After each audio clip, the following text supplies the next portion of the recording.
महावीर जी की भावना बनी, पता नहीं कहाँ से भगवान वासुपुंज ने इनके मन में बुद्धि डाल दी और बुद्धि ने सदुपयोग किया, चलो महाराज जी को लाना। सारा पुण्य महावीर जी के खाते में, ताली बजाओ उनके लिए।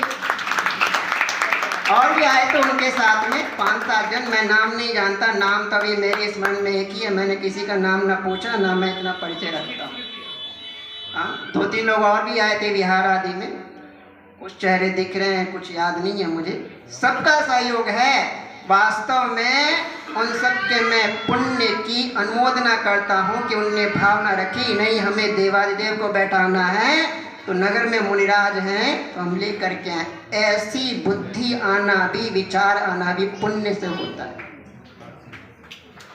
कहीं भी संत हो आप तो अपनी नगरी में लाओ, खूब चौका लगाओ। आज चौके की भी कई जगह से सूचना आई, महाराज हमें चौका लगाना, हम खूब लगाओ। मैं कभी किसी को मना, तुम 10 किलोमीटर लगाओ मैं जाऊंगा, तुम डरना नहीं, किसी से पूछने की आवश्यकता नहीं, तुम तो खूब चौका लगाओ, जब तक लगाओगे तब तक रुकूंगा। जिस दिन कहोगे चौका बंद, बिहार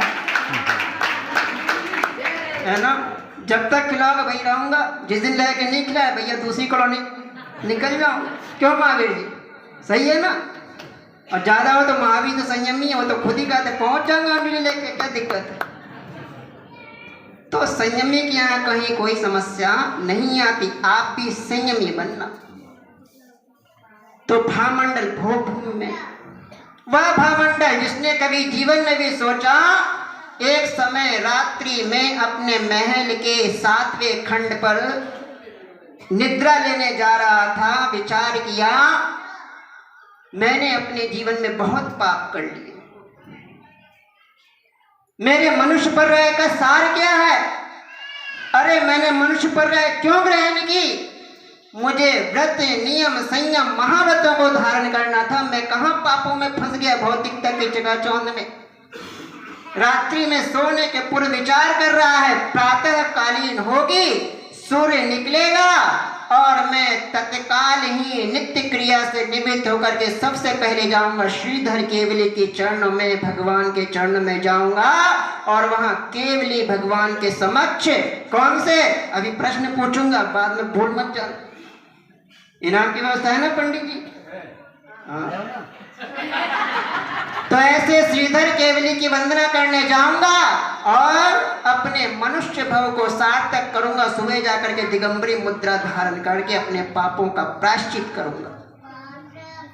विचार करके सोया, लेकिन देखो क्या हुआ, अर्धरात्रि में बिजली चमकी, शरीर को स्पर्श किया और भामंडल का शरीर राख हो गया।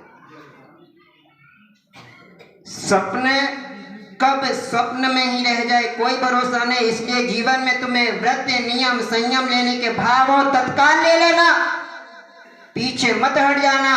पता नहीं आयु का बंध कब हो जाए, दुर्भाग्य कब हमारे सिर पर बैठ जाए, श्वास हमारी कहां आखिरी हो जाए, कोई भरोसा नहीं।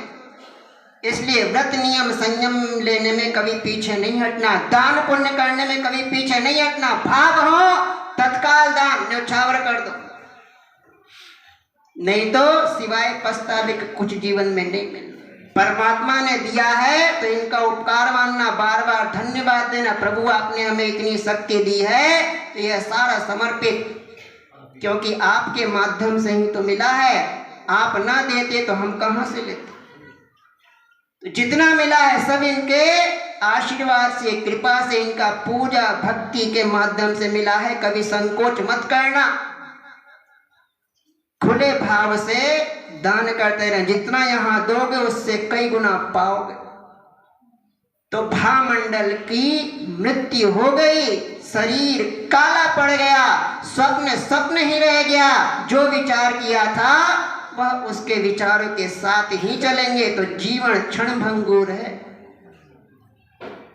जरूरी नहीं जो हम सोचे जीवन में पूर्ण ही हो जाए, बहुत पुण्य चाहिए। व्रत नियम संयम धारण करने के लिए, धारण भी कर लो तो पालन करने के लिए भी पुण्य होना चाहिए। यह सब दुर्लभ से भी दुर्लभ है। तो भामंडल मृत्यु जब हो गई, बिजली के स्पर्श मात्र से दुर्गति नहीं हुई। क्यों? क्योंकि अपने जीवन में उसने 4 महीने जो संतों की वैयावृत्ति की सेवा की, आहार दान दिया। हे सीते, उस आहार दान का फल कि तेरा भाई भामंडल कहाँ बैठा है? भोग भूमि में है। आचार्य भगवंतों का स्पष्ट कथन है, जिसने अपने जीवन में अपने इन पवित्र हाथों से प्रभु का जलाभिषेक कर रहा है, जो इन पवित्र हाथों से भगवान की पूजा कर रहा है, जो इन अपने पवित्र हाथों से संतों के करपात में दान दे रहा है, और जो अपने पैरों से सम्मेश शिखर की निर्विघ्न यात्रा कर रहा है, वह नरक गति तीन गति जा ही नहीं सकता। इतनी भवितव्य तुम्हें पंचम काल में मिली है। हाथ मिले हैं, दान देते रहना। हाथ मिले हैं, अभिषेक करते रहना। हाथ मिले हैं, संतों के करपात में दान देते रहना। और जब तक पैरों में शक्ति है, सम्मेश शिखर की यात्रा करते रहना। जब तक ये हो रहा है, तब तक तुम नरक गति तीन गति से छूटे हुए हो। बस यह क्रिया कभी छोड़ मत देना भव्यात्माओं। तो सीता से श्री रामचंद्र जी ने कहा, आहार दान का फल अर्थात नियम से जीव या तो भोग भूमि में ही जाएगा, या नियम से उत्तम जाति का देव बनेगा, या नियम से मनुष्य ही बनेगा। लेकिन ध्यान रखना, उसके लिए भी शर्त रख दी। इसको बंद करके ले आओ। क्या शर्त? आहार दान यदि